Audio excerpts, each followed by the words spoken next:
Muito boa noite a todos. É um prazer estar com vocês. Nosso 11º encontro e último encontro do nosso curso de Filosofia do Direito Privado. Então, o nosso convidado, né, para essa última noite é o Davi Gomes. O Davi é meu colega na FMG, professor adjunto lá, né? E vai fazer uma apresentação para nós. O meu pedido inicial para ele foi que tratasse do Habermas, mas o Davi teve uma ideia interessante de tratar de um diálogo, né, ou de um contraste entre o Habermas e eu já anunciei na semana passada, né, é um jurista marxista, Pachucanes. Então, esse é o tema da palestra dele, né? Mas também tem o seguinte, né? Eu comentei com vocês já, o Davi foi recentemente eleito presidente da Associação Serras de Minas, né? A associação que promoveu esse curso. Então, eu vou pedir para ele inicialmente, né, antes de tratar do tema, né, antes de começar a aula, para nos falar um pouco sobre os planos da associação, né, o que a associação programa para esse ano de 2021, né? Então, é uma satisfação para mim passar a palavra para o Davi, né, e junto com vocês vou ficar atento a ele aqui. Davi, é contigo.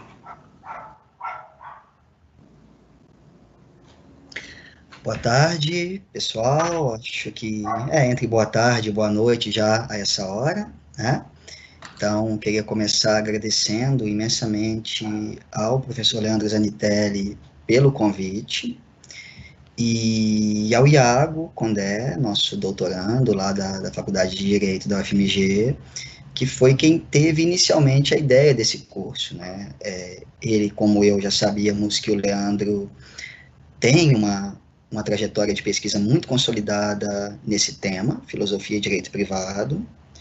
O Iago era um dos diretores da gestão anterior da Associação Serra de Minas, e como diretor de eventos, ele sugeriu que nós sugeríssemos ao Leandro a ideia de um minicurso em filosofia e direito privado.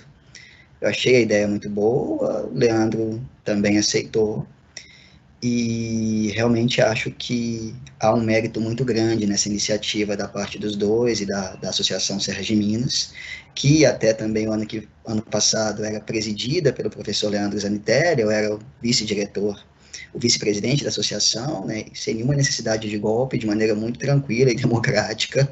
Eu venho à condição de presidente uma vez terminado o mandato do professor Leandro Zanitelli, né. E eu começo dizendo isso porque eu sempre achei muito interessante essa trajetória que o Leandro vem construindo ao longo dos anos de relacionar o direito privado com uma reflexão filosófica mais profunda. Isso existe, como acredito que tenha ficado claro para vocês já ao longo do curso, em outros lugares do mundo. A leitura que eu faço é de que no Brasil isso ainda não é algo tão desenvolvido. Ao mesmo tempo, eu penso que o Leandro Zanitelli é extremamente capaz de orientar, de pesquisar nessa área, e eu tenho a mais sincera esperança de que desse curso surjam mais pesquisas nesse campo, filosofia e direito privado.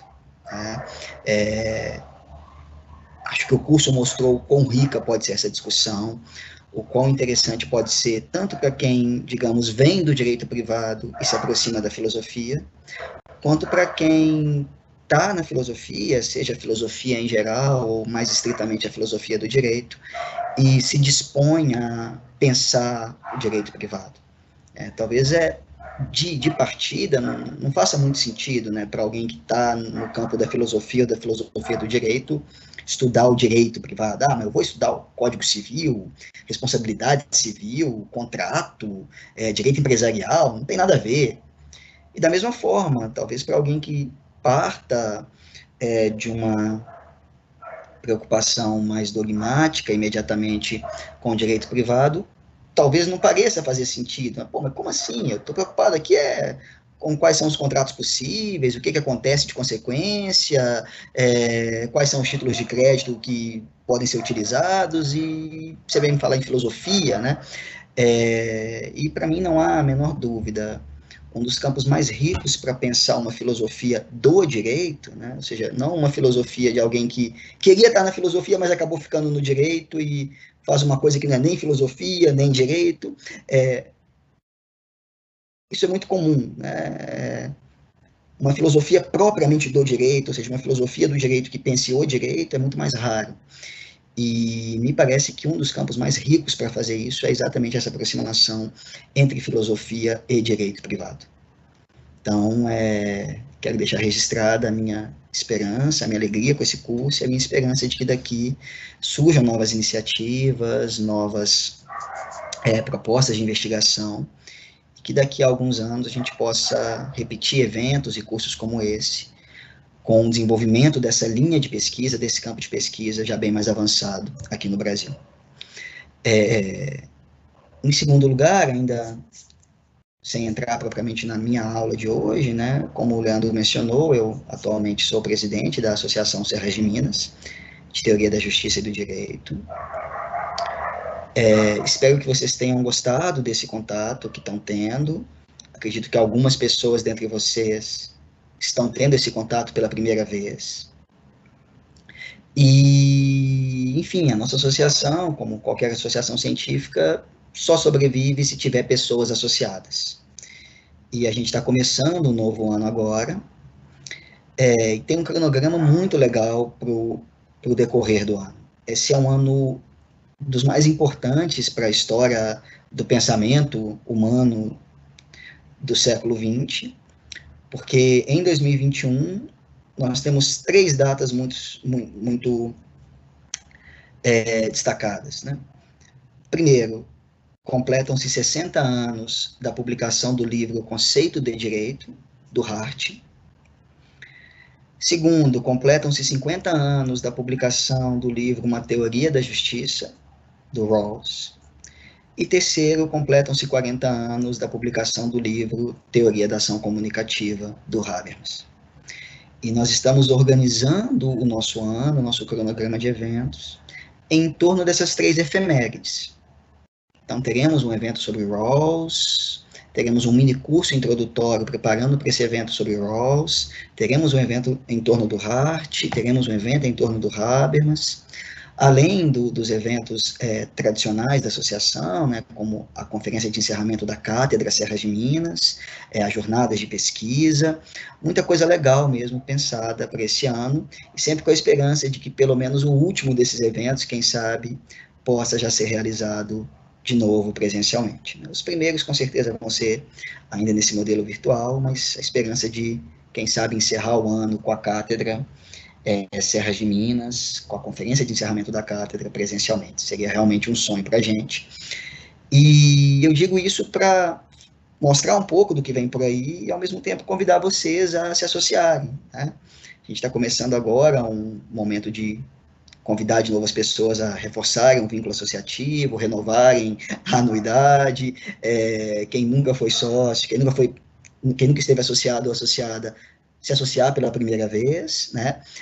O mais importante para nós, claro, é a presença de vocês, mas a gente não vai mentir que para a sobrevivência da associação é indispensável também poder contar com a anuidade do corpo de pessoas associadas. Então, quem estiver gostando, quem achar que vale a pena apoiar essa iniciativa, dá uma olhada nos nossos canais de comunicação, nosso site, nosso perfil no Facebook, nosso perfil no Instagram. Se necessário, podem entrar em contato direto comigo mesmo e a gente conversa, mas seria muito bom para nós que todo mundo que fez esse curso pudesse consolidar o vínculo e se tornar integrante do nosso corpo de pessoas associadas, tá bom? Fico aguardando com muito carinho que vocês se juntem a nós de maneira mais estável aí para o decurso do ano como um todo. Feitas essas considerações, eu acho que já podemos passar para o tema propriamente dito. Primeiro, eu vou pedir desculpa a vocês, eu não gosto muito de PowerPoint e não sei usar muito bem também não, sabe? Então, vocês vão basicamente me ouvir falar esse tempo todo, não tenho mais nada para oferecer, não. Leandro me convidou para participar do curso, né, e foi um convite meio uma intimação, né, tipo, olha, você não tem muita opção de não escolher, de dizer não, você não tem muita opção de cair fora, você vai ter que fazer. E aceitei o desafio e comecei a pensar em o que eu apresentaria. E aí eu decidi aproveitar a ocasião para desenvolver um primeiro esboço, né, de algo que tem um tempo que eu quero fazer, que eu estou para fazer, mas que não tinha ainda encontrado a ocasião adequada. Que é basicamente uma discussão sobre o conceito de forma jurídica, a partir de um diálogo reciprocamente crítico entre o jurista soviético marxista Pachucanes e o sociólogo, filósofo alemão contemporâneo Habermas. Para quem tem mais familiaridade com a teoria crítica, consegue ver que essa proposta minha ela é bastante estranha, bastante heterodoxa, né? Para quem não tem muito contato, saiba disso. Essa proposta é uma proposta muito minha e ela certamente não conta com o assentimento de especialistas em Pachucanes, nem especialistas em Habermas. E é por isso que, para mim, ela é mais interessante ainda, né? Tentar pensar alguma coisa fora da caixinha e algo novo. Como tudo aquilo que é novo, né, tem sempre mais risco de errar. Estou dizendo isso porque o que eu trago hoje é muito mais como se fosse um ensaio apresentado oralmente, né? Eu vou apresentar as ideias fundamentais disso que eu estou pensando, vou tentar ser o mais sintético, o mais didático possível, sacar algumas conclusões daqui, mas vou concluir dizendo, ó, tudo isso está muito em aberto, inclusive para mim. Então, a conclusão maior da minha palestra, da minha aula, vai ser: quem tiver achado interessante, vem pensar junto comigo esse problema. Porque realmente não é uma coisa que está fechada na minha cabeça, que está pronta e acabada. Não é uma receitinha de bolo que eu trago para vocês, né?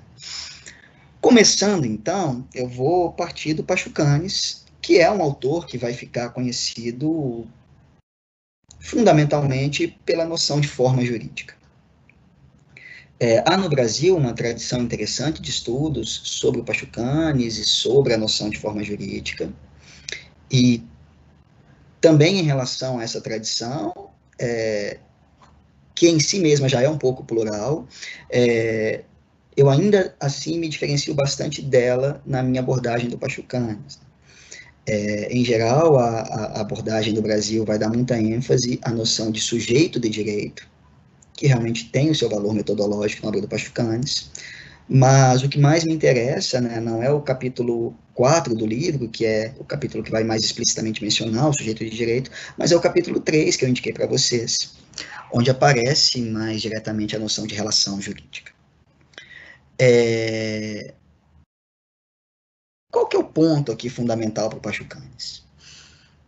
Como marxista, né, ele vai partir da afirmação segundo a qual a sociedade moderna ela é basicamente uma sociedade que se constrói em torno da economia de trocas capitalista.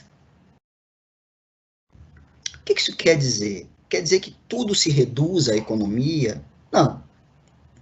Mas quer dizer que as relações sociais como um todo, elas são bastante determinadas estruturalmente pelas relações econômicas capitalistas de fundo. E essas relações capitalistas econômicas, elas basicamente são relações de uma economia de troca. O que isso quer dizer? Nessa sociedade moderna capitalista, nós trocamos o tempo todo. Ainda que para nós não esteja sempre claro o caráter dessa troca.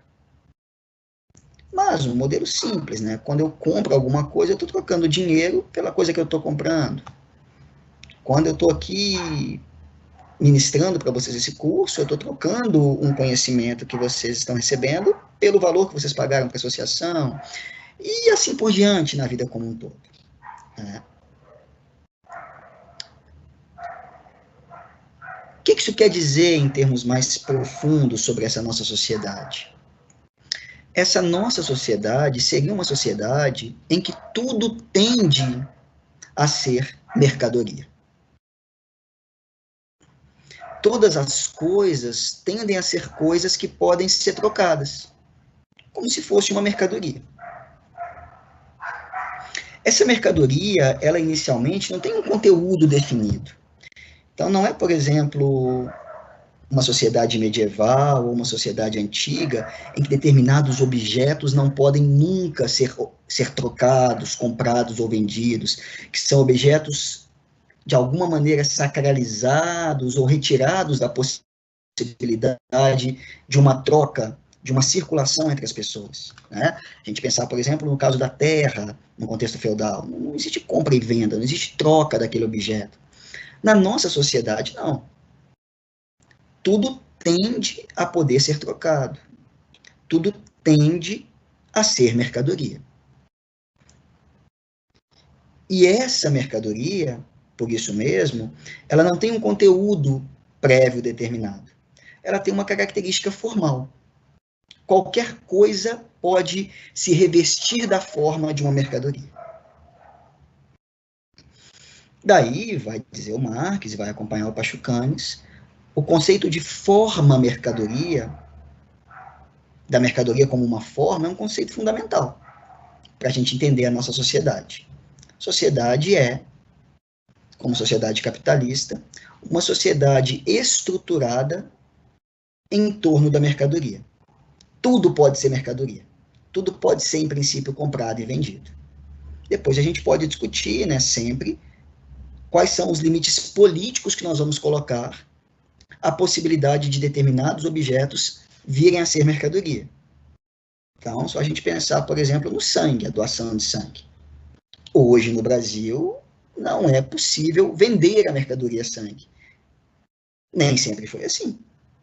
Então, a gente vai colocando alguns limites legais e políticos do que a gente aceita ou não que de fato venha a ser uma mercadoria passível de troca, de compra e venda, de empréstimo, de aluguel, enfim. Mas, em princípio, essa limitação não existe. Qualquer coisa pode ser mercadoria.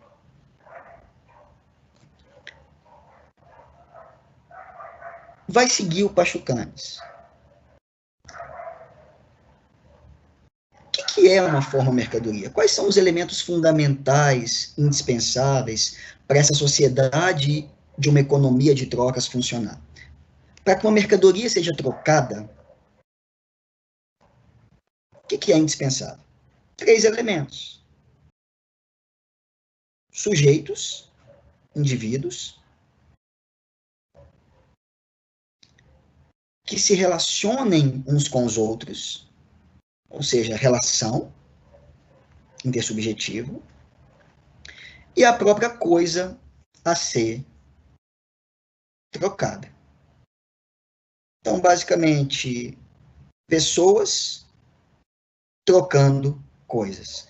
Essa seria a estrutura celular, a estrutura fundamental de uma sociedade de trocas capitalista. E os elementos, portanto, fundamentais da própria ideia de uma forma mercadoria. Pessoas trocando coisas. Bom, vai continuar o Pachucanes. O que seria a forma jurídica? Nada mais do que uma expressão jurídica da forma mercadoria. O que constitui o núcleo formal, a estrutura celular fundamental, a célula fundamental do direito moderno capitalista? O reflexo jurídico desses elementos da forma econômica da mercadoria. Basicamente, né, o indivíduo vai vir a ser um sujeito de direito. As coisas a serem trocadas virão a ser bens juridicamente comercializáveis, bens juridicamente trocáveis, digamos assim. E a maneira como eu posso fazer uma troca concreta vão ser as relações jurídicas. Sujeitos de direito que trocam bens juridicamente determinados em relações jurídicas específicas. Compra e venda, a troca, o empréstimo, a locação e todo aquele conjunto de relações jurídicas que vocês conhecem muito bem no direito privado. O que é extremamente interessante, né? Se vocês pegarem o nosso Código Civil, vocês verão, e vocês devem saber disso melhor do que eu, né? Acredito que a maior parte de vocês tem uma ligação forte com o direito privado. O nosso Código Civil está dividido em parte geral e parte especial. Isso não é uma coisa óbvia, né? Não é em todo lugar do mundo que é assim, é todo um debate teórico profundo de até que ponto faz sentido ou não ter uma parte geral que antecede uma parte especial, enfim. Mas o nosso Código Civil tem uma parte geral, e essa parte geral ela é composta de 3 livros. E aí, quando você vai aos 3 livros da parte geral do Código Civil, eles são exatamente esses 3 elementos que o Pachucani está mostrando com a ideia de forma jurídica. O livro 1 do Código Civil é um livro que vai se preocupar fundamentalmente em definir quem são os sujeitos, né, de direito, quem são as pessoas, é o título do livro 1. O livro 2, ele vai fundamentalmente estabelecer quais são os bens, as coisas que podem ser objeto de um contrato, enfim, aí tem toda uma discussão na teoria contratual também, o que é o objeto do contrato, mas enfim, as coisas que podem ser trocadas, né, as diferentes classes de bens. E finalmente o livro 3, né, ele vai se preocupar fundamentalmente com... Ele tem o título de fatos jurídicos, né? Mas em termos gerais a gente pode dizer que ele está preocupado com as várias formas de relações jurídicas. Fatos que geram algum tipo de relação juridicamente relevante. Ou seja, a parte geral do nosso Código Civil, que como parte geral vale não só para o direito civil, mas se estende também ao direito empresarial e aos sub-ramos, digamos assim, do direito privado, ela nada mais é do que uma tradução jurídico-positiva, no Brasil, dos elementos teórico-abstratos do conceito de forma jurídica do Pachucanes.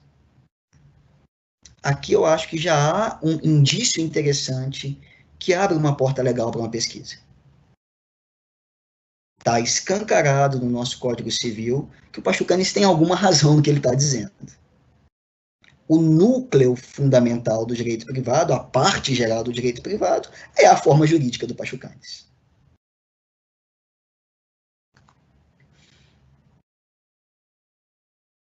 Daí, o Pachucanes extrapola para um outro argumento, que está aí nesse capítulo que eu indiquei para vocês, mas eu confesso, né, o capítulo ele não é muito claro, é possível que não tenha ficado muito óbvio para vocês esse ponto, mas ele vai extrapolar, né, no seguinte sentido.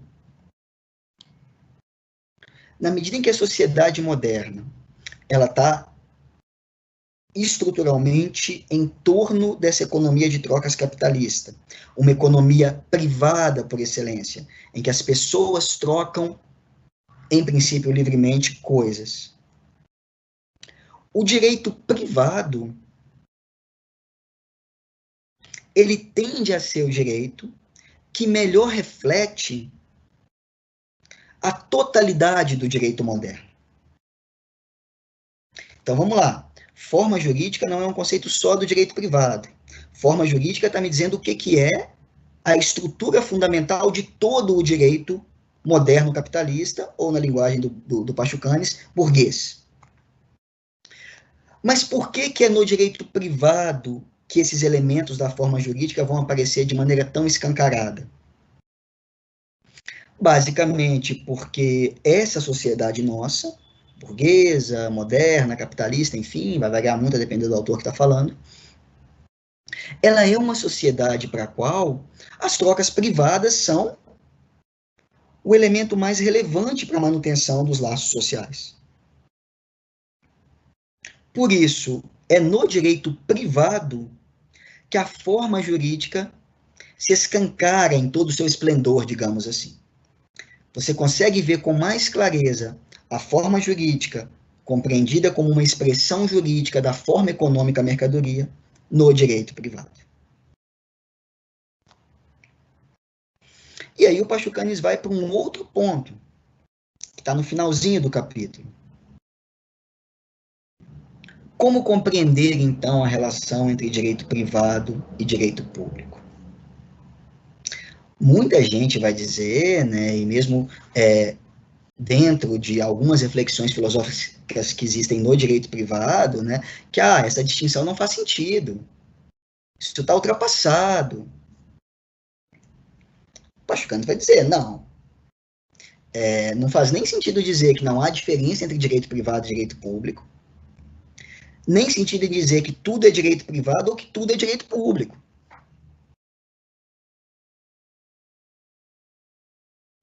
Como que o Pachucanes compreende essa relação entre direito privado e direito público? Basicamente, o direito público se apresenta quando algum elemento externo a essa forma jurídica nuclear se faz presente.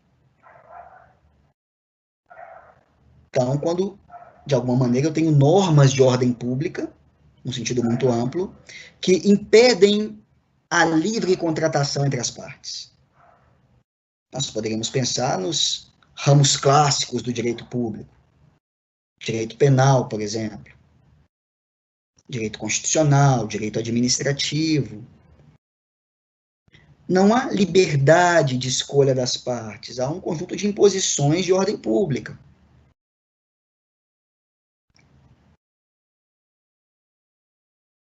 Então, o direito público, ele se faz presente quando algum elemento externo a esses elementos fundamentais da forma jurídica aparece. Fundamentalmente, a vontade do Estado. O poder público, a vontade pública, isso recebeu vários nomes ao longo da história do direito público. A função pública, enfim. Mas vai continuar o Pachucanes. Eu preciso compreender a relação entre direito privado e direito público, entendendo que o direito moderno como um todo tem seu centro de gravidade no direito privado. E que o direito público, a história dele é uma história de afastar de tempos em tempos e retornar de tempos em tempos para o seu centro de gravidade, que é o direito privado. Então, qual seria a relação entre direito público e direito privado? É uma história em que o direito privado ele é o centro de gravidade, porque ele é onde o direito moderno como um todo encontra seu núcleo fundamental da sua estrutura. Mas de tempos em tempos é possível que surja, como de fato surge, um direito público que se afasta desse direito privado, mais ingerência estatal. E de tempos em tempos esse direito público retorna ao direito privado. Poderíamos pensar nisso, né, num outro ramo, que é polêmico, qual que é o lugar dele, mas que para mim é muito claro, ele surge como direito público. Século XIX, como que é regulamentado o mundo do trabalho? Inicialmente, pelo direito privado. Isso leva a todo o conjunto de consequências que nós tivemos ao longo do século XIX.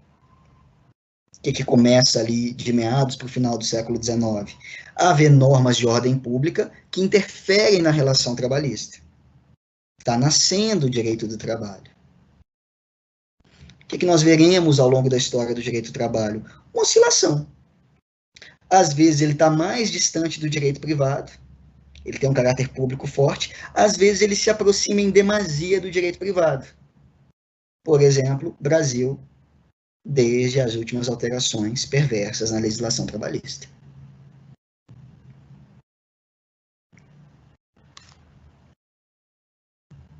Eu poderia buscar na história, né, fazer uma correlação entre momentos de crise econômica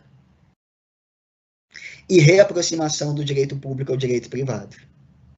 Diante de crises econômicas que tendem a reduzir a taxa de lucro globalmente, há uma tendência de que o direito público retorne ao centro de gravidade do direito privado, para que as ingerências estatais interfiram menos na possibilidade de manutenção da taxa de lucro globalmente estabelecida.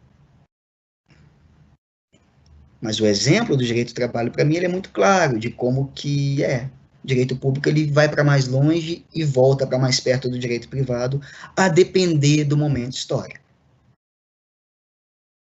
E aí que é interessante, né, essa própria formulação que muita gente sustenta, eu fui formado assim na graduação, não faz mais sentido a diferença entre direito público e privado.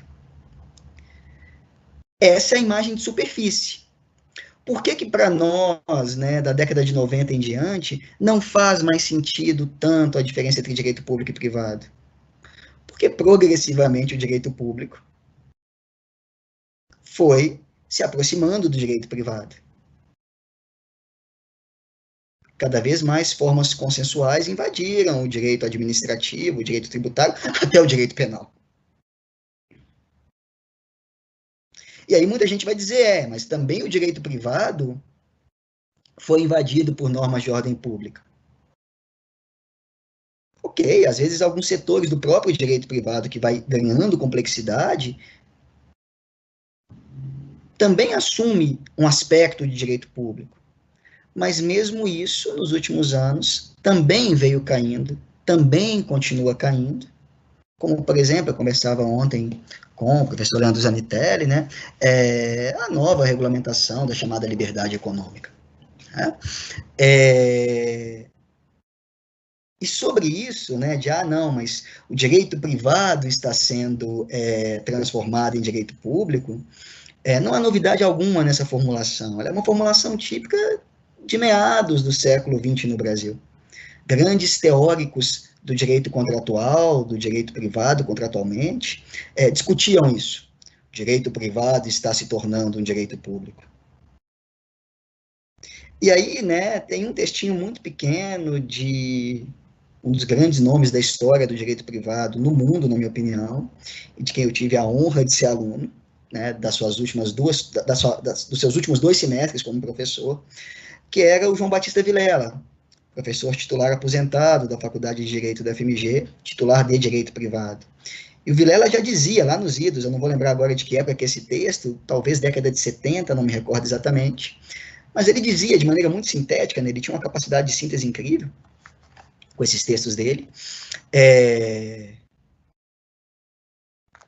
dizia, não, o que está acontecendo não é uma publicização do direito privado, é o direito público que está se privatizando, é o contrário. Vocês não estão percebendo o quanto elementos do direito privado estão invadindo o direito público. E acho que o Vilela tem um ponto, e acho que ele está muito mais correto, né? O movimento do século XX, sobretudo da segunda metade do século XX, e mais ainda acelerado pós-fim da Guerra Fria, é de um progressivo retorno dos campos típicos, ou dos ramos típicos do direito público, para esse centro de gravitação, que é o direito privado. A ideia de cada um faz o que quiser, desde que não prejudiquem, naquele ato imediato ali, a outra. Há problemas gravíssimos para uma sociedade quando uma concepção como essa se expande.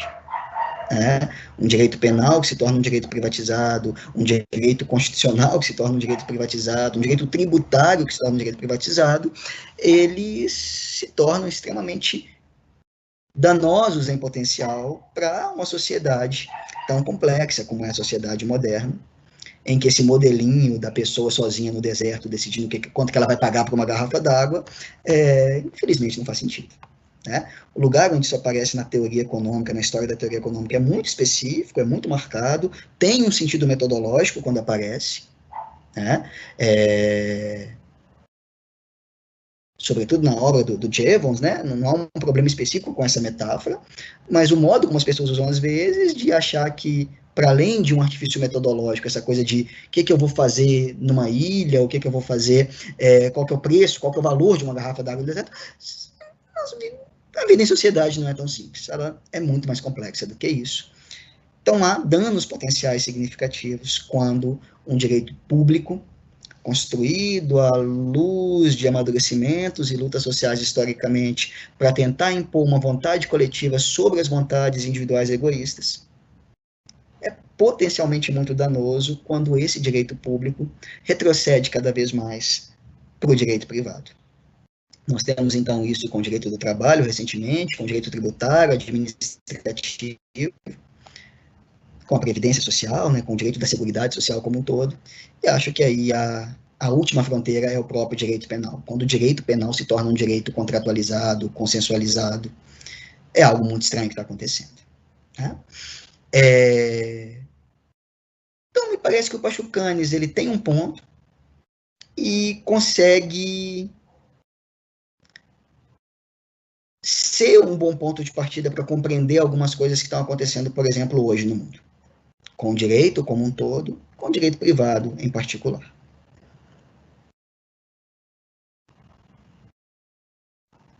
Mas, o que eu quero que vocês guardem por agora, além de tudo isso? Do Pachucanes é muito claro. Direito privado, ele nada mais é do que aquele direito que carrega a estrutura fundamental do direito moderno, a forma jurídica moderna por excelência, e nesse sentido ele é só uma expressão jurídica da forma econômica mercadoria de uma economia capitalista. Daí virá uma das teses mais controversas do Pachucanes, que acabará, no limite, levando, dentre outras coisas, né, mas será uma das causas que levará o Pachucanes a ser um dos nomes eliminados pelo Stalin. Né? Ele vai dizer, se direito nada mais é do que forma jurídica nada mais é do que a expressão jurídica da forma econômica capitalista, da economia de troca, superado o capitalismo, a tendência é que o direito também define, que o direito feneça, que não haja mais direito numa sociedade pós-capitalista. A tese de uma sociedade futura, socialista ou comunista, na qual não vai haver direito. Uma das teses mais conhecidas do Pachucanes, e ela é decorrência dessas outras construções que eu apresentei para vocês inicialmente. Ponto. Vamos conversar agora um pouquinho sobre o Habermas. Então, estamos dando um salto imenso aí em termos de época, né? Pachucanes, década de 20, 30 mais ou menos, Habermas, segunda metade do século 20, ainda vivo, ainda produzindo muito. Tradição marxista mais ortodoxa, dentro da União Soviética.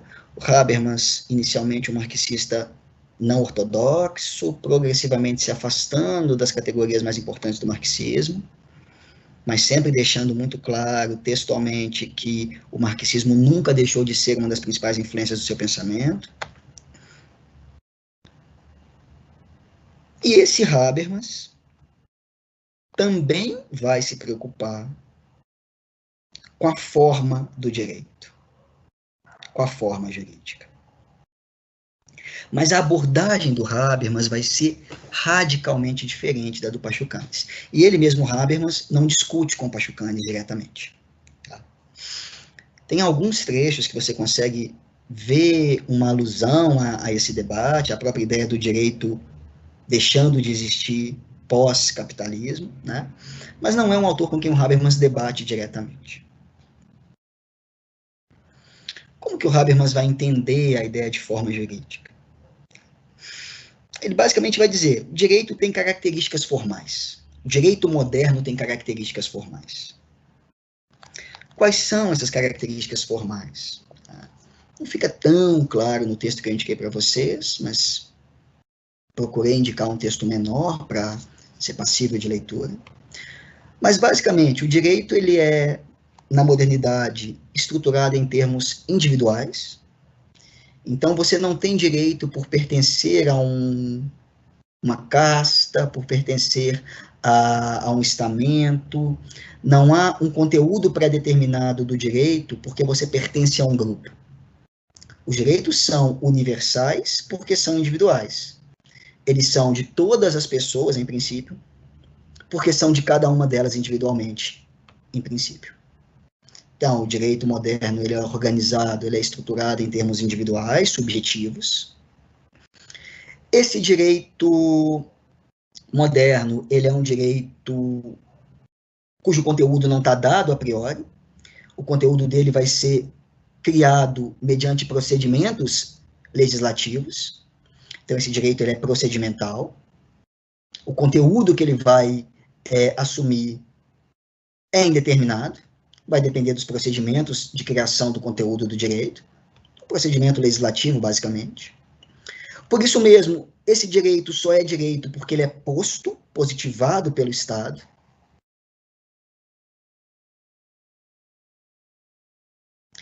E esse direito ele não consegue esperar que você o ame, que você se encante com ele. Ele depende da coerção. Ele pode, a todo tempo, recorrer à coerção para que você cumpra o direito. Ele não exige que nós concordemos necessariamente com o conteúdo. Ele diz, ó, você pode até não concordar, mas você tem que fazer assim. Se você não fizer, eu tenho uma sanção para impor sobre você. Então, as qualidades formais do direito para o Habermas seriam essas. O direito moderno, ele é individualista ou subjetivo, ele é procedimental, ele é positivo e ele é coercivo ou coativo, enfim, para mim aqui nesse contexto não tem muita diferença entre essas expressões, coercivo, coercitivo, coativo. E por que isso é legal? Porque, como eu vinha dizendo, esse direito ele não tem um conteúdo pré-determinado. É isso que quer dizer um direito com características formais. E por que isso é bom? Porque ele pode vir a ser preenchido, em princípio, com qualquer conteúdo. Mas essa forma jurídica, que vai ser preenchida com conteúdos, é exatamente ela que possibilita uma integração de uma sociedade complexa, em que nós temos valores diferentes, crenças diferentes, hábitos distintos, o que faz ser muito difícil impor, como é nas sociedades pré-modernas em geral, por exemplo, um único jeito de viver, um único conjunto de crenças, um único conjunto de hábitos. Para manter essa sociedade tão plural e integrada, eu preciso de uma estrutura normativa formal, que não tenha um conteúdo previamente dado, um direito natural que a guie, e cujo conteúdo vai ser ocupado, vai ser preenchido por quem? Pelas próprias pessoas que integram essa sociedade.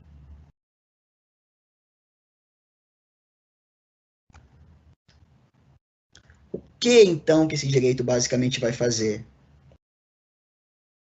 Ele vai permitir uma regulação da vida social, com essas suas características formais, deixando uma margem muito grande de espaço para que cada indivíduo decida livremente como agir. Olha, o direito ele não tem um conteúdo, um livrinho de etiqueta, um conjunto de mandamentos religiosos ou morais. Ele é uma estrutura normativa. Nós vamos preencher como? Com os conteúdos que nós acharmos relevantes. Aquilo que não tiver especificamente proibido está dentro da margem de liberdade de ação de cada pessoa. Então, esse direito formal da modernidade, ele assegura a integração social de uma sociedade complexa, ao não impor um determinado modo de viver, uma concepção de vida boa, uma única concepção de moralidade, uma única concepção de religião, E ele faz isso regulando alguns aspectos da vida. E ao regular os aspectos da vida, o que ele vai criando são espaços para o exercício subjetivo da liberdade.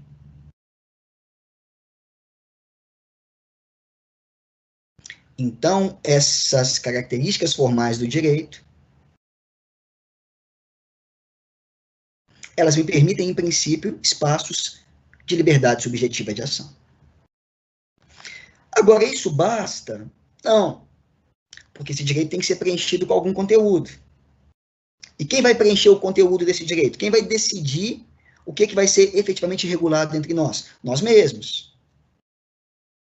E vai dizer o Habermas. O que acontece na modernidade é que essa forma do direito, essa forma jurídica, se acopla ao princípio do discurso em linhas muito gerais. São válidas as normas que puderem contar com o assentimento de todas as pessoas potencialmente afetadas por elas. E esse acoplamento entre forma jurídica e princípio do discurso origina o que ele vai chamar de princípio da democracia. E a partir daí, o que eu tenho? Eu tenho exatamente a possibilidade de assegurar, por um lado, a autonomia privada. O direito me dá espaços de autonomia para eu decidir como agir na minha vida. E, ao mesmo tempo, a autonomia pública. Porque quem decide quais serão os conteúdos do direito, o que esse direito que me dá liberdade de ação vai proibir que eu faça, somos nós, cidadãos. Mediante o acoplamento entre forma jurídica e princípio do discurso, Habermas desdobra daí o princípio da democracia, que assegura, o que ele vai mencionar nesse texto que eu indiquei para vocês lerem, a autonomia co-original de uma autonomia privada e de uma autonomia pública. O que é essa coisa de uma co-originalidade e de uma eco-primordialidade de autonomia privada e autonomia pública? É simples. Eu tenho autonomia privada. Eu faço o que eu quiser no âmbito da minha vida privada. Mas eu não tenho o direito de ir a público defender aquilo que eu penso no âmbito privado. Eu tenho autonomia privada sem autonomia pública, então. Concordam comigo que, se for esse o caso, a autonomia privada que eu gozo dela no meu âmbito privado não é um direito, é uma concessão. Tem um governo autoritário qualquer que me deixa ficar quieto na minha vida privada, desde que eu não venha ao espaço público defender o que eu faço na minha vida privada. Então, uma autonomia privada sem autonomia pública não é autonomia, não é direito, é concessão. Fica aí desde que você não venha encher o saco no espaço público. Por outro lado, uma autonomia pública, poder ir a público dizer o que você quiser, sustentar o que você quiser como ponto de vista. Se eu não puder voltar para minha casa e ter certeza de que eu não vou ser ofendido, não vou ser perseguido, não vou ser violentado no meu âmbito privado em razão daquilo que eu defendo no espaço público, uma autonomia pública, portanto, sem autonomia privada, também não é autonomia pública. Eu só sou autônomo no meu âmbito privado se eu posso ir ao espaço público defender meus pontos de vista. Eu só sou autônomo no meu âmbito público se eu posso voltar para o meu âmbito privado e permanecer com a minha autonomia preservada, não violada, independentemente do que eu sustentei no âmbito público. Só há autonomia pública se há, ao mesmo tempo, autonomia privada e vice-versa. Daí essa ideia de co-originalidade entre autonomia privada e autonomia pública. Para o Habermas, essa noção de autonomia é uma noção fundamental para o direito moderno. A autonomia no direito se diferencia da autonomia na moral, exatamente porque no direito ela se bifurca, ela é ao mesmo tempo privada e pública co-originalmente. E daí, né, eu chego onde eu queria. Em Habermas, a forma do direito, ela não é um reflexo simplesmente da forma econômica capitalista. A forma do direito é um elemento normativo indispensável para a integração da vida em sociedade, numa sociedade complexa.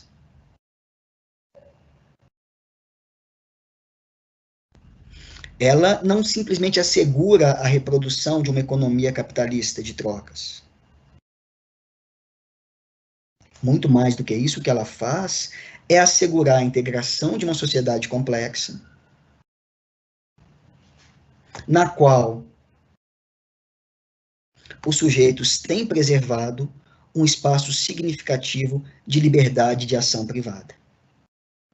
E, na medida em que essa forma jurídica se acopla ao princípio do discurso, essa liberdade de ação privada vem co-originalmente estabelecida com uma liberdade pública.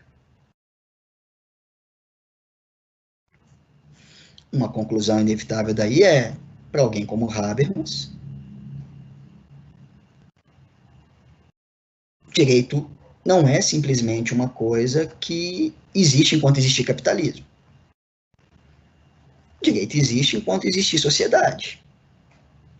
Ele vai chegar a dizer, né, nos debates em torno do livro Faticidade e Validade, lá na Cardoso Law School, que ele não tem nada contra essa ideia de um futuro sem direito. Mas ele diz, olha, só me apresentem um substituto adequado. Eu ainda não conheço.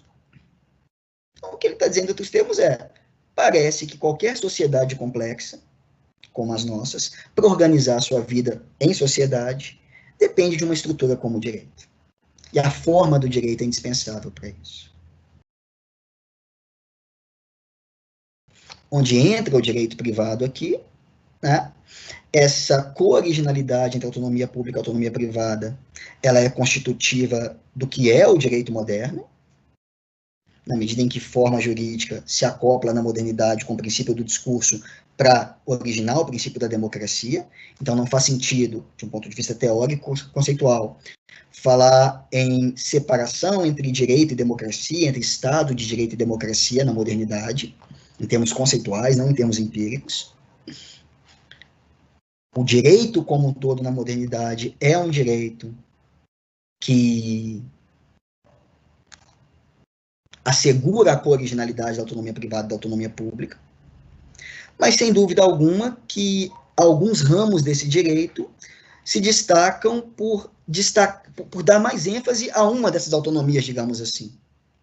Então, sei lá, o Código Eleitoral, os trechos da Constituição que mencionam direitos políticos, claramente dão uma ênfase maior na autonomia pública. Embora, de novo, desde que esteja assegurado que eu vou voltar para minha casa e não vou ser incomodado na minha autonomia privada. E o direito privado como um todo, o que ele consegue fazer é desdobrar essa autonomia privada num conjunto de normas positivadas que deixam mais claro qual é o espaço que eu tenho para uma ação privada, para uma liberdade de ação privada. Nesse sentido, o direito privado para Habermas não se resume a uma expressão jurídica da forma econômica mercadoria.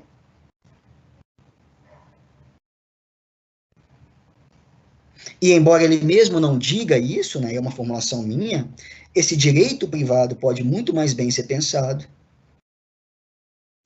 como uma categoria que desdobra, colocando mais ênfase nos espaços privados de ação. Nos espaços para que eu haja livremente como eu bem entender.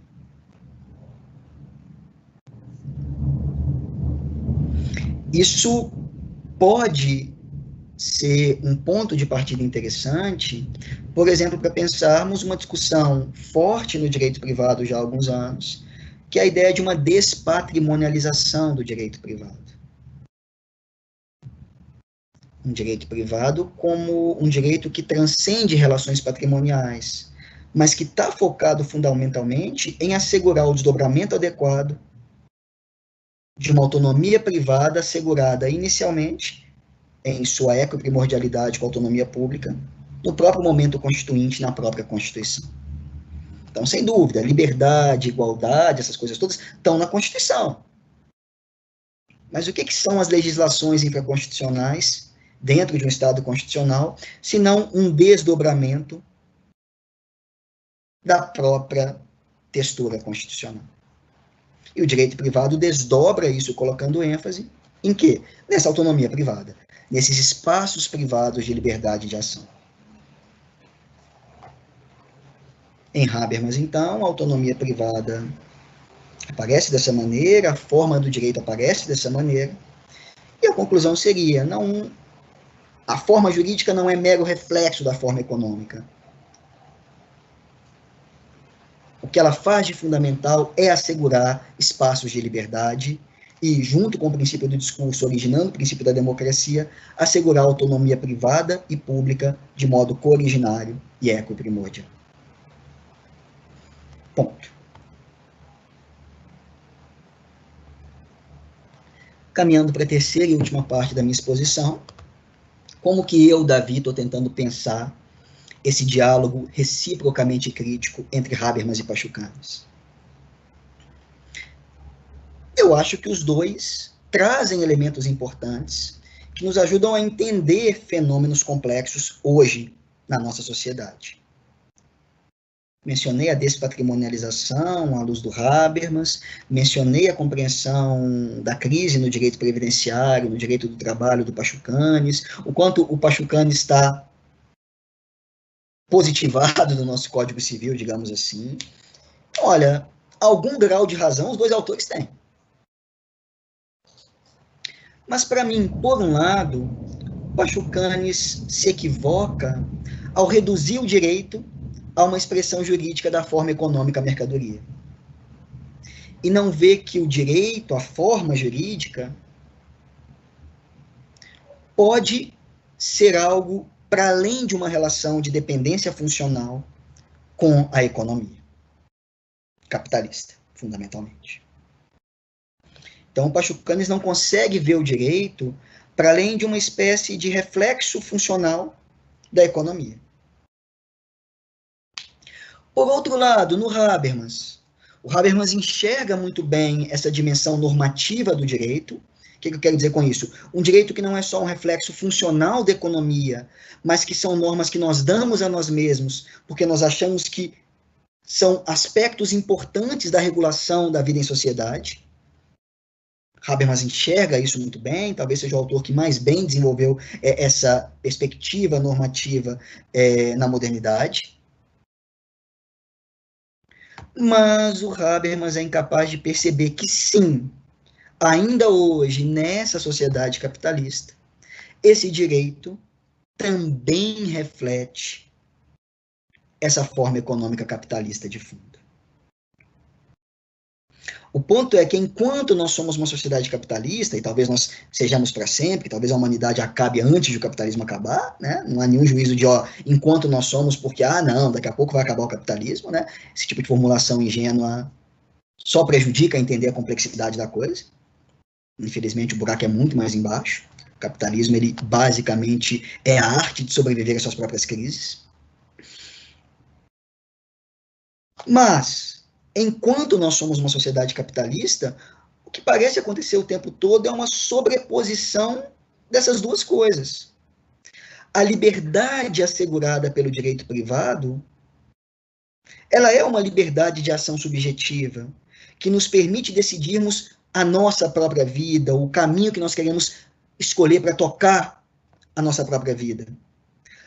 Mas isso se sobrepõe a uma noção de liberdade que está também no âmbito do direito privado, que é simplesmente um reflexo que possibilita a reprodução da economia de troca capitalista. Napoleão sabia muito disso ao dizer, né, de tudo que eu fiz, o que vai restar para a história é meu Código Civil. Com ele eu consolido a Revolução Burguesa Francesa. Então, sem dúvida alguma, o direito privado reflete, sim, a forma econômica capitalista.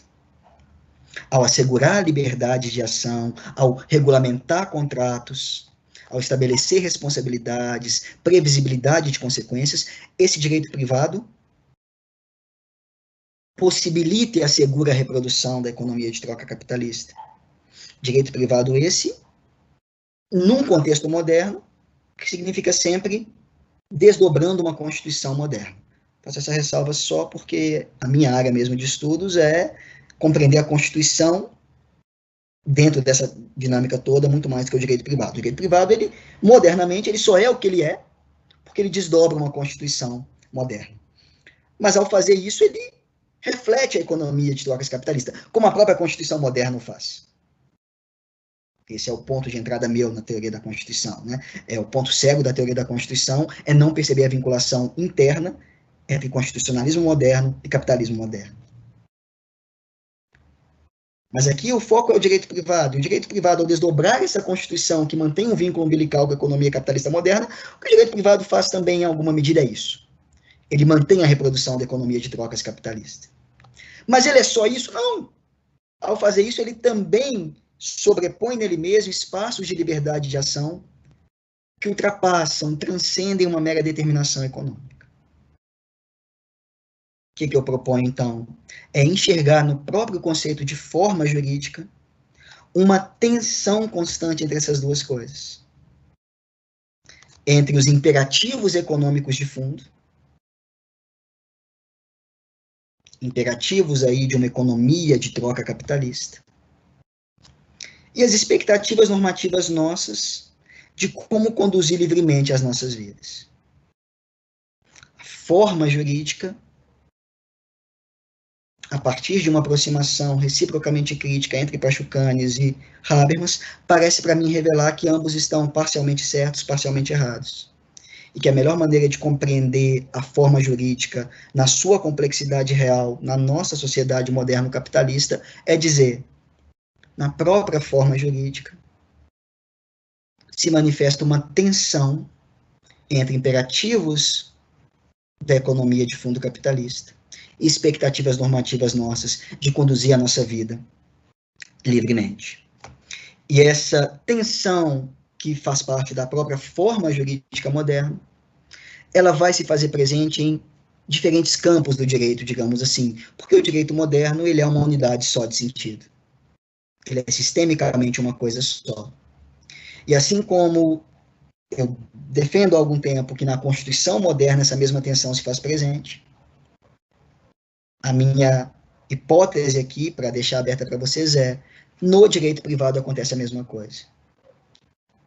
Pelo caminho da forma jurídica, do conceito de forma jurídica, eu consigo dizer que tudo que é direito na modernidade é atravessado por essa tensão entre imperativos da economia e expectativas normativas de como conduzir nossa própria vida.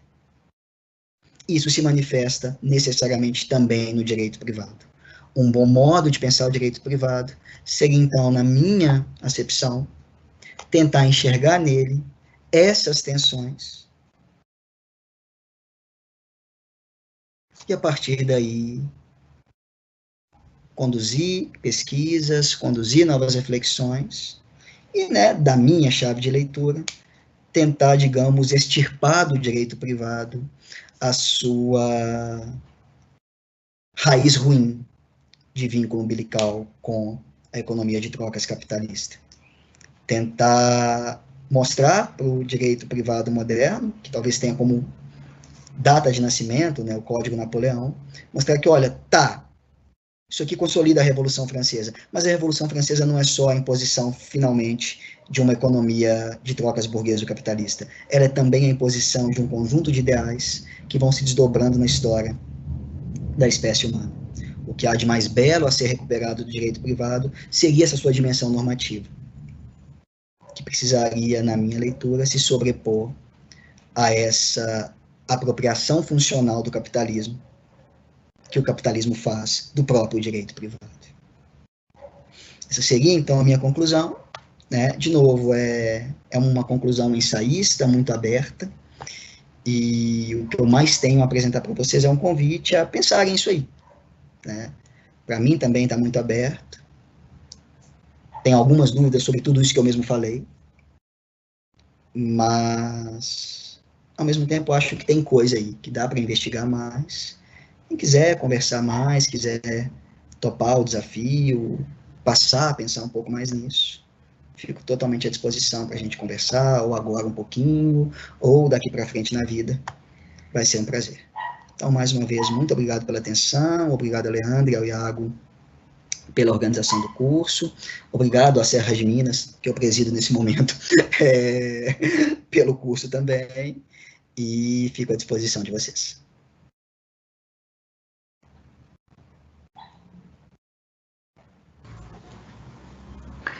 Bom, Davi, muito obrigado, viu? Obrigado por ter aceito o convite, o desafio, né? Eu com alguns palestrantes abusei da amizade, né? Porque o curso era uma cama de procusto, né? Eu quero uma palestra sobre autores e que trate direito privado, né? E não necessariamente as pessoas estão tão ocupadas com o direito privado. O Davi, a área de dogmática dele é outra, como ele mesmo disse, mas ele aceitou o desafio e, no meu modo de ver, saiu muito bem, né? Então, obrigado, viu, meu amigo? Como o Davi já disse, né, está à disposição para as perguntas. Enquanto vocês se animam, faço eu como de praxe, né, a minha pergunta. Vocês podem, no entanto, estranhar um tom um pouco mais incisivo de minha parte, mas aí para explicar o seguinte, que realmente o Davi e eu trabalhamos muito perto um do outro, né? Damos aula juntos, né? Então temos certas liberdades. Eu vou fazer uma pergunta um pouco mais... como eu disse, um pouco mais incisiva, agressiva do que o comum, né? Vamos lá, meu amigo, assim, eu gostei bastante, né?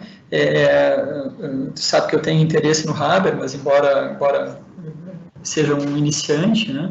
E o Pachucanes mesmo eu nunca estudei, tá?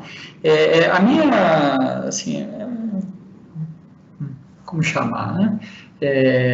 Uma crítica mesmo, né? Uma provocação, né? Eu diria o seguinte, né, depois de pensar, inclusive, tive tempo para pensar, porque o Davi me adiantou uma boa parte da palestra ontem, né? Então eu te convidaria para repensar o seguinte. Primeiro, né, essa ideia, né, que até, Davi, eu não sei se eu atribuiria ao Habermas, né? Embora a autoridade em Habermas aqui seja tu, né? Mas eu acho que foi algo que tu pensou do Habermas, podia ser isso, mas poderia ser outra coisa também, né? Mas essa ideia de que, então, o direito privado tem um papel especial na autonomia privada e que cuidado, né? Porque a autonomia privada para o Habermas tem um sentido bem diferente daquele usual, né, na teoria do negócio jurídico, né? Bom, eu poria em dúvida isso, Davi, para começar, tá? Porque me parece que quanto a isso não há uma diferença substancial entre direito público e direito privado, tá? Na verdade, quem me conhece sabe que para mim não há nenhuma diferença substancial em nenhum sentido, né, entre essas duas áreas do direito. Eu trato essa distinção como uma distinção artificial, né? Então, por quê? Assim, me parece, Davi, que essa autonomia privada, né, a que o Habermas se refere, né, nós encontramos, né, com a mesma facilidade, né, no direito público, né? Então tem lá a legislação do imposto de renda, né? O que a legislação do imposto de renda significa? Significa bom, né, se aufiro uma certa renda, eu sou devedor do Estado, né? Mas significa também a outra face da moeda, do imposto de renda, é que com a parte da minha renda que não é tributada, eu posso dispor dela como eu bem entender. Tá? Um outro exemplo, né? Tu falou em direito eleitoral. A legislação eleitoral ela pode me obrigar ao voto, pode como alguns propõem, né, que se faça no Brasil, tornar o voto facultativo. Na hora que a legislação eleitoral diz que o voto é facultativo, também, né, também me dá um espaço aí. Então eu posso ir à sessão eleitoral no dia da eleição, eu posso também ir para uma serra aí, tomar um banho de cachoeira como tu, eu sei, gosta de fazer, né? E assim, né? Mas essa questão para mim ela tem uma implicação importante, porque também me parece que quando tu apresenta o direito privado como esse espaço por excelência da autonomia privada, fica de fora algo que para mim é muito caro, né? Que é o eventual papel do direito privado na realização da justiça distributiva. Né? E aí eu acho que assim, com essa conversa que tu fez dos dois autores, nenhum dos três, né? nem o Pachucanes, né? Certamente não o Pachucanes, né? Não o Habermas, ou pelo menos não o Habermas lido pelo Davi, e nem o Davi dão conta disso. Tá? De que, bom, primeiro, né, de acordo, né, o direito privado ele não é um mero caudatário, né, de relações materiais, de produção, né, ele pode, como direito em geral, né, ter a sua força normativa, né, que é a crítica que tu faz ao Pachucanes, de acordo quanto a isso, né, mas eu acho que, assim, esse potencial normativo, né, que, como eu disse, me é caro do direito privado, né, esse potencial do direito privado para ser um meio de realização da justiça distributiva, fica de fora quando então, o que se realça da dimensão normativa do direito privado ser o direito privado o veículo para que se mantenha um espaço de liberdade, tá? Então aí seria a minha crítica ao Habermas lido pelo Davi, né? E quanto à tentativa de síntese que o Davi faz também, né? Eu acho que ela peca por não dar conta disso. Tá? Ou eu não entendi nada e agora então tu vai ter oportunidade para fazer o que tu faz com constância e faz muito bem, que é me corrigir, né? E eu estou aqui atento para aprender contigo.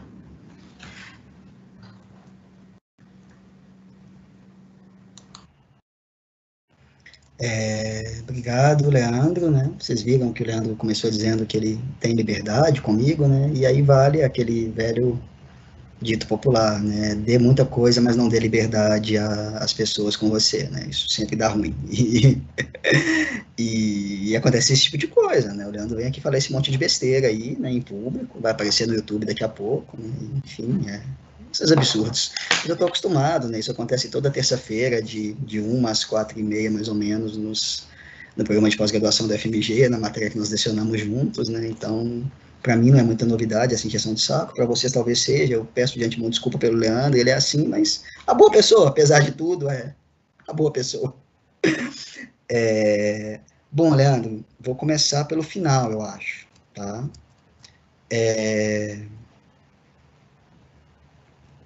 De novo, eu não disse em momento nenhum que no direito privado só há autonomia privada, ou que só há autonomia privada no direito privado.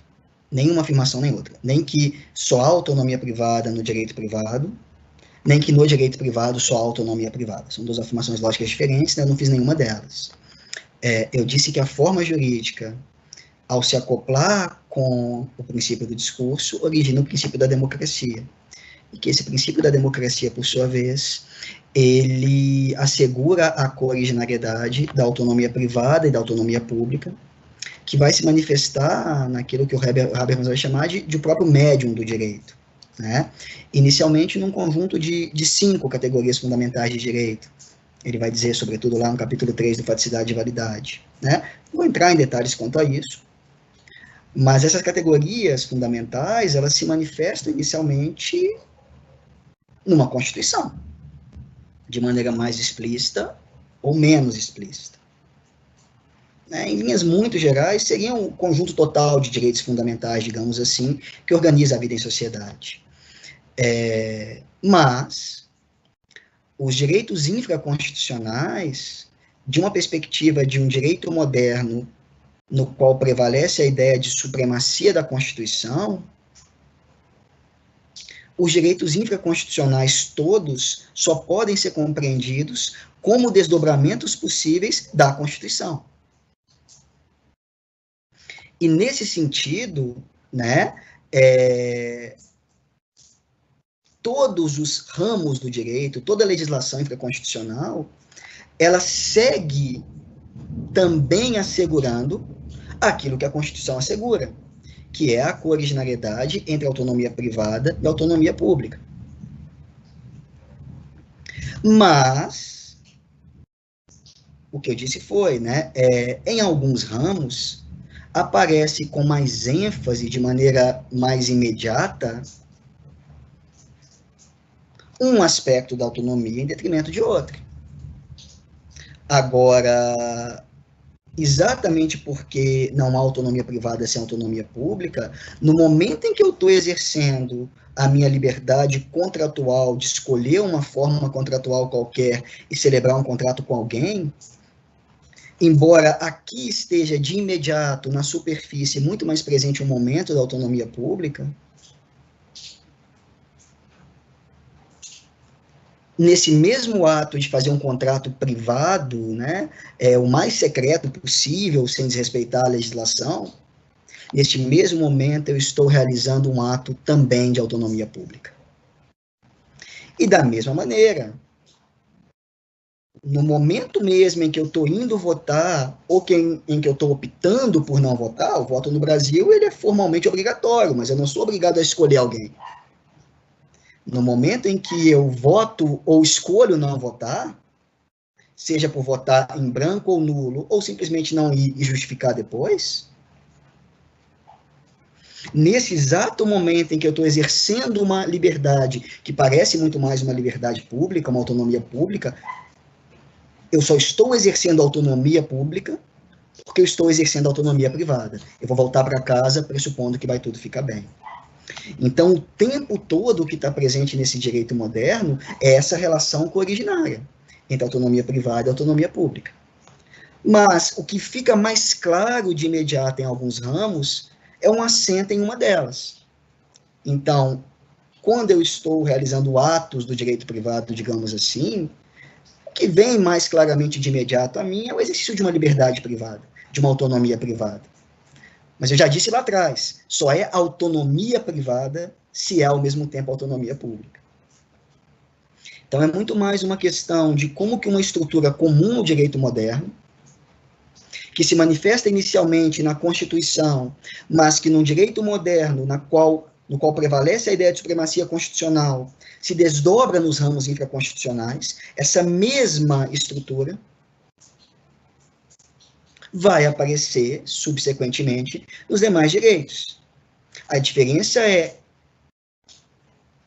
qual ênfase vai vir aos olhos dos próprios participantes das relações jurídicas. E aí, acho que o melhor jeito de concluir esse ponto é: pensem no contrato mais privado que vocês estejam celebrando. Vocês só estão no exercício de uma autonomia privada na celebração desse ato, porque vocês estão, ao mesmo tempo, no exercício de uma autonomia pública. O direito privado, na modernidade, só é direito porque ele é público. Do contrário, é privilégio, concessão é outra coisa. Mas o direito mais privado que vocês puderem conseguir conceber, ele só é direito moderno, constitucionalmente estabelecido. Porque, como direito privado, ele é também direito com uma dimensão pública. Nesse sentido específico, permanece o tempo todo uma autonomia privada e uma autonomia pública em jogo. Isso na chave de leitura do Habermas. Então, a minha afirmação a partir do Habermas, ela vem nesse sentido. Até que ponto, ao dizer isso, eu estou excluindo ou não o elemento da justiça distributiva, que é um elemento caro para você e é um dos elementos que mais me importa nas suas pesquisas? Não necessariamente. Ao dizer que o direito privado ele é fundamentalmente um espaço de assegurar liberdades privadas de ação, eu ainda não disse nada sobre o problema da justiça. Até porque, a depender do autor com quem eu esteja trabalhando, justiça é fundamentalmente um problema de liberdade. Ainda a justiça distributiva. Então, nada impede que haja ajustes nesse direito privado,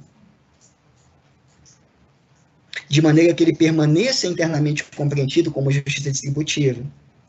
Mas como que essa preocupação, esse compromisso com uma justiça distributiva vai se refletir nesse direito privado? Sob a forma de um direito que assegura liberdades privadas de ação para os indivíduos na modernidade.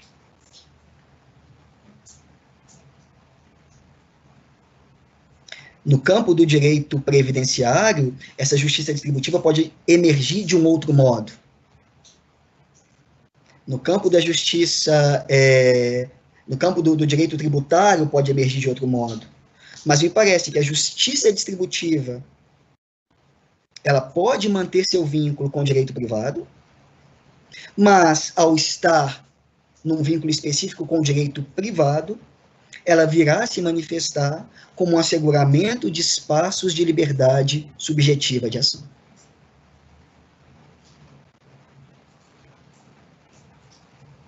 Então, nada na minha fala parece impedir que nós construamos um vínculo que para você é caro e me interessa muitíssimo, eu volto a insistir, né? Eu acho que há muita coisa que você já fez e muito a se fazer nesse campo, né?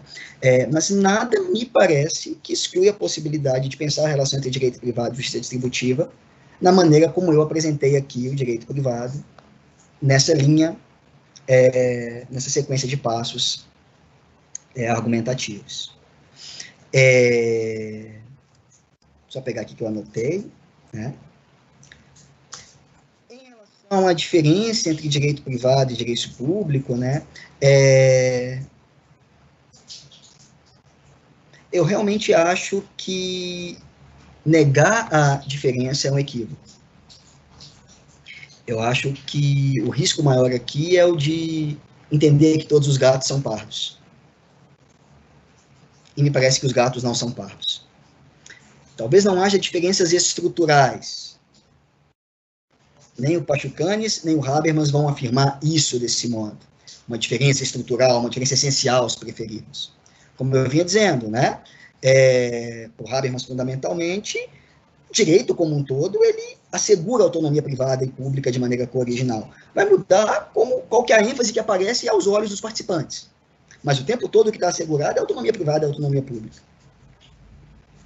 Agora, me parece que entender que o elemento fundamental do direito público é a possibilidade de uma vontade coletiva democraticamente construída limitar a vontade das partes individuais na sua margem de liberdade de ação é algo importante a se preservar.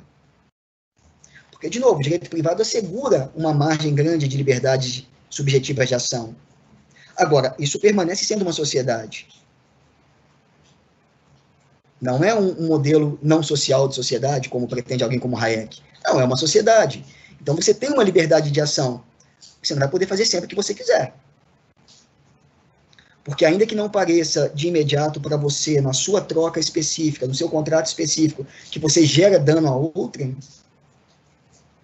muitas vezes esse dano a outrem só vai aparecer num olhar macro de uma sociedade inteira que vê um conjunto muito grande desses contratos gerando para o todo um dano somado muito grande. Um conjunto de relações contratuais que não geram dano a outrem de imediato aqui do lado. Eu vou jogar só uma latinha de alumínio no rio. Olha o tamanho desse rio. É uma ação que não gera um dano muito grande, parece. Mas se essa ação é praticada por um conjunto grande de pessoas, o dano para a sociedade inteira é muito grande. Então, nem tudo que o direito privado assegura, ou melhor, nem tudo que as partes talvez quisessem fazer no exercício da sua liberdade subjetiva, e que parece estar garantido a elas pelo direito privado, nem tudo parece que a sociedade pode democraticamente autorizado. E esse elemento de uma vontade democraticamente estabelecida, que se impõe sobre a vontade individual dos sujeitos que contratam entre si, me parece o elemento mais importante do direito público e que precisa ser preservado na sua especificidade. E, para fazer essa afirmação,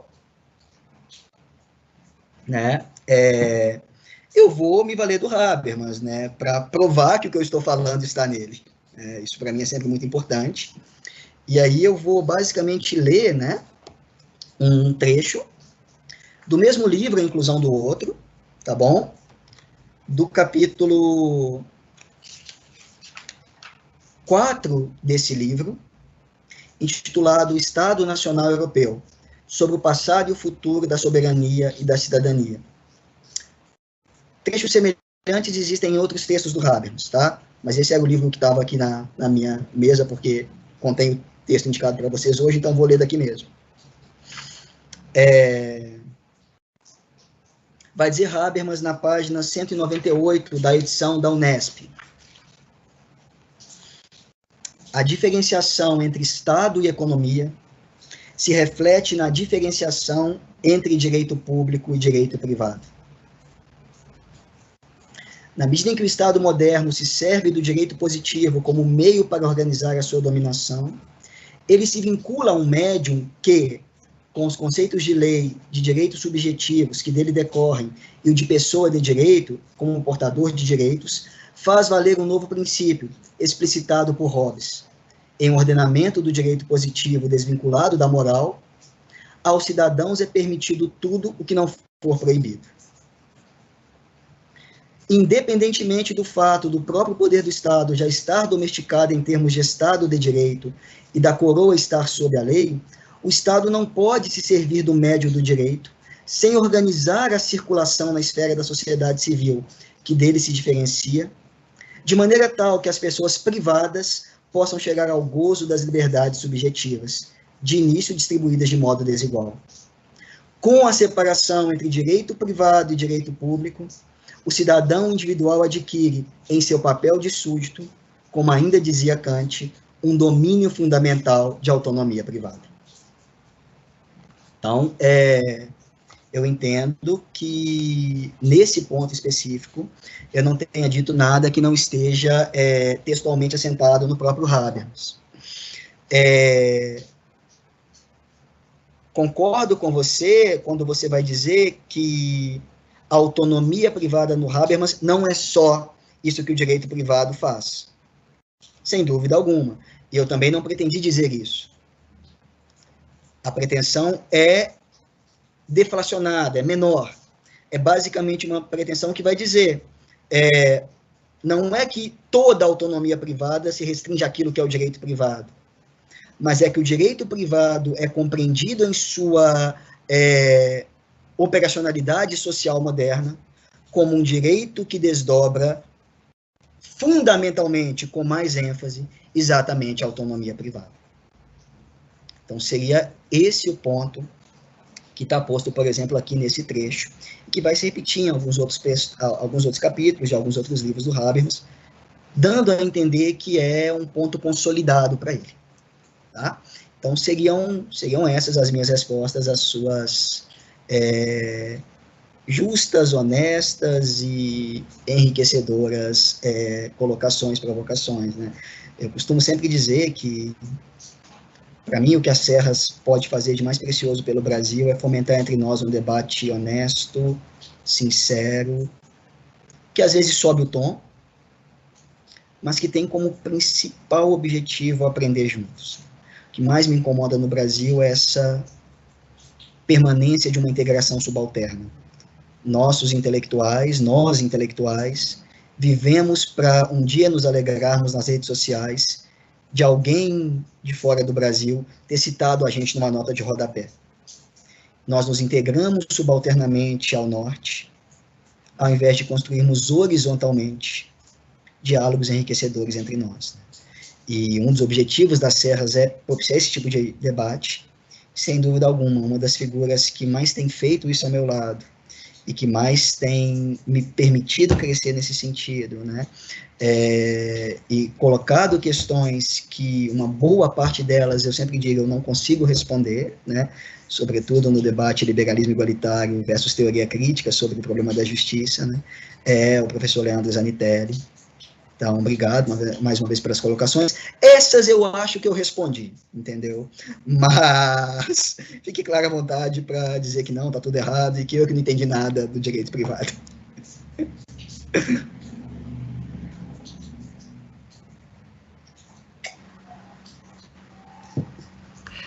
Respondeu sim, viu? Em geral, responde. Bom, por falar em responder, é o seguinte, Davi, tem duas perguntas aqui, tá? Tendo em vista o adiantado da hora, eu vou fazê-las ao mesmo tempo, né? E te pedir tanto quanto possível uma resposta condensada, tá? A primeira pergunta, infelizmente, é anônima. Infelizmente, sobretudo que vem com elogio, né? Professor, adorei a exposição. Posso estar sendo ingênua, mas na sua fala identifiquei o CDC, por exemplo, como um desdobramento bem ilustrativo da tensão mencionada, uma vez que legitima, ao meu ver, em muitos pontos, a autonomia pública e privada. Se é muito superficial a interpretação mencionada, se tu quiser que eu repita, Davi, me avisa, ok? Então, essa é a primeira pergunta. Só uma coisa que falhou na hora é o CDC, o Código de Defesa do Consumidor, né? Código do Consumidor, Isso, ok, tá. Posso ir para outra? Pode sim, claro. Tá. A outra pergunta é da Carolina. Davi, obrigado pela fala. Meu vídeo está bem atrasado, então me desculpe se já tiver respondido essa dúvida. A minha questão é a seguinte: será que não podemos considerar a própria ideia de liberdade e autonomia, como temos hoje, como própria de um pensamento fruto de uma sociedade moldada por uma economia capitalista? Isto é, essa ideia de liberdade como individualizada e despregada de uma coletividade não seria também fruto da organização econômica capitalista e de suas influências nas diversas camadas sociais, inclusive nas subjetividades? Porque se sim, me parece que os autores se aproximam ainda mais. Eu não sei se tu vai conseguir juntar uma pergunta com a outra, mas vai lá, se possível, palavra contigo.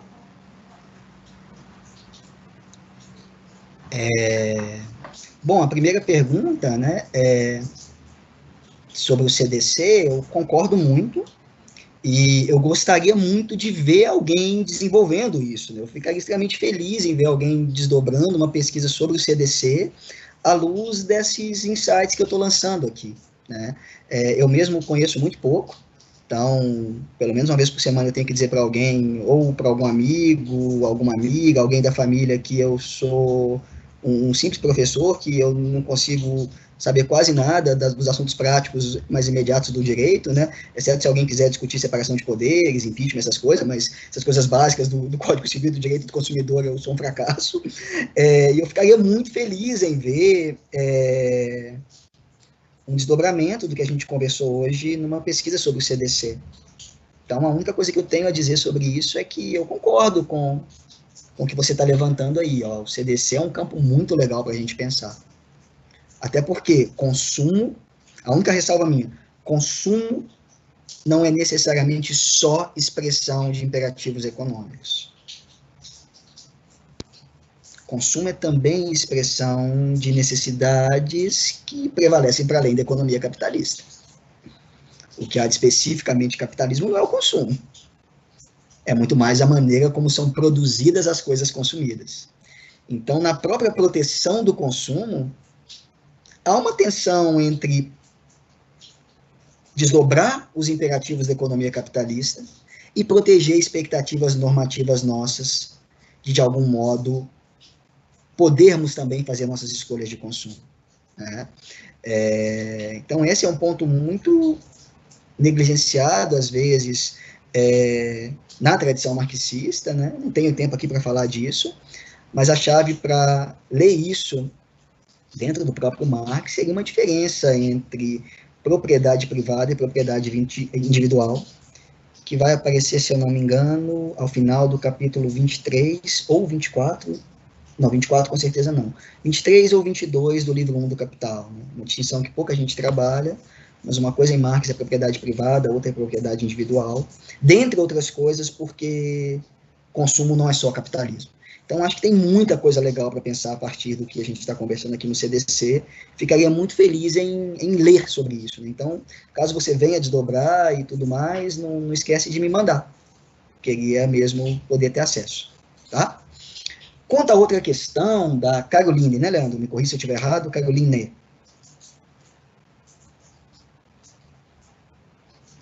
Carolina, Davi. Carolina, olha, eu leria esse problema que você coloca, é um problema muito interessante, de novo pela chave da atenção, né? Em que sentido? Essa ideia de liberdade individual, ela vai se afirmar historicamente muito em razão do avanço do capitalismo? Vai. Sem dúvida alguma. Afinal de contas, das várias coisas que se desmancharam no ar, né, que eram sólidas e se desmancharam no ar, uma delas é a restrição à liberdade individual. Mas isso não quer dizer que a liberdade individual seja um patrimônio do capitalismo. Muito pelo contrário, né? O Marx vai deixar muito claro, o capitalismo é a possibilidade histórica de que o ser humano venha a ser, finalmente, um ser humano pleno em si mesmo, na sua individualidade. Não mais o indivíduo do bando das sociedades antigas, mas o indivíduo pleno em si mesmo. Qual que é o problema do capitalismo? Ele é a condição de possibilidade disso, mas ele, ao mesmo tempo, limita isso. Então, o que seria um dos aspectos da superação do capitalismo? Preservar a liberdade individual, sem reduzi-la a um mero epifenômeno da economia de trocas capitalista. A gente acha que é livre, mas é aquilo. O que eu sou? Eu sou um professor. O que alguns amigos são? Advogados. O que uma outra pessoa é engenheira, uma outra pessoa é lixeira, outra pessoa é cuidadora. O capitalismo nos obriga a sermos indivíduos livres pela metade, porque força em nós uma individualização restrita que atende aos interesses do próprio mercado. A especialização, a necessidade de se ater a uma única função social ao longo da vida. Então, se ele, por um lado, permite essa liberdade individual, ele limita ao mesmo tempo. E o que caberia fazer, uma das coisas que seria possível com a superação do capitalismo, é exatamente a preservação de uma liberdade individual não mais restringida pelo capitalismo. Que vai aparecer na célebre frase, né, o Iago gosta muito dela também, eu adoro, mas eu nunca lembro a ordem exata dela, está lá na ideologia alemã, que é de pescar de manhã, caçar de tarde, fazer alguma outra coisa e fazer crítica literária depois da janta. Ou seja, ser uno e múltiplo ao mesmo tempo. Então, me parece que entregar de mão beijada para o capitalismo a liberdade individual é o que os capitalistas mais ásperos tentam fazer. Dizer que eles defendem a liberdade, que, por exemplo, a tradição crítica é contra a liberdade. Não. A chave de leitura mais importante para toda a tradição crítica, a começar por Marx, é o conceito de liberdade, tanto coletiva quanto individual. O grande desafio é exatamente tomar de volta do capitalismo essa liberdade individual que ele, ao dar a ela a condição de possibilidade de existir, restringiu e tomou de nós. Então, o meu convite, Carolina, é para que nós pensemos a questão da liberdade também numa chave de tensão. Ou, se preferirmos, né, para ficar mais próximo do arcabouço conceitual marxista, né, menos do arcabouço conceitual habermasiano, é uma questão dialética. O capitalismo põe a liberdade individual e põe, ao mesmo tempo, o oposto dela mesma. Ele é um sistema que gera liberdade e nega a liberdade ao mesmo tempo. E a superação dialética possível disso é, finalmente, uma liberdade que se exercita singularmente, já sem essas restrições. Mas a defesa fundamental da crítica, seja no Pachucanes, seja no Habermas, e fundamentalmente no Marx, sempre foi e sempre será a ideia de liberdade. Acho que eu respondi. Se não tiver ficado claro, me escreve depois que a gente continua conversando.